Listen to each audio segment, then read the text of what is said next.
By you saying natural gender, it really shows that you don't fully understand where I'm coming from. So I'm going to break everything down for you in this video. If you are trans, a trans ally, or you're not sure about this topic and subject, please watch this video all the way through and interact. First things first, if you don't take anything else away from this video, please understand this. Sex and gender are not the same thing. Sex and gender are not the same thing. Sex refers to the different biological and physiological characteristics of males and females, such as reproductive organs, chromosomes, hormones, etc. This is different from gender. Gender is the socially constructed characteristics of women and men. Notice the word socially, such as norms, relationships of between groups of women and men. It varies from society to society, and it can be changed. Basically meaning you were not born with a gender. You were born with a sex, and then you experience gender through social interaction,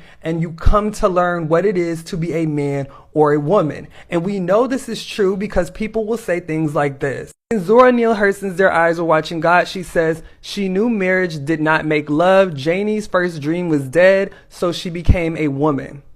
If Janie was born a woman, how would she become one? And men love to talk about how they became a man. By the rhetoric of people who've been in my comment section, this shouldn't make any sense. So moving on to the point that I was making in my video. For the purpose of this argument, I've created a chart. You could pause to read it. In the center in orange, we have womanhood, which is the state or condition of being a woman. Remember, this is a social construct. Nobody is born a woman. It is a shared space by both trans women and cis women, and they experience some of the same difficulties in this space, such as misogyny. Now over here in the yellow, we have trans women. They experience some parts of their womanhood differently due to their birth sex, things that cis women will never have to experience, such as gender dysphoria and transphobia. And over here in the red, we have cis women who experience some parts of their womanhood differently due to their birth sex, i.e. pregnancy, ovarian cancer, etc. Now the issue is that when we say trans women or women, cis women think that we're trying to push trans women into that red space,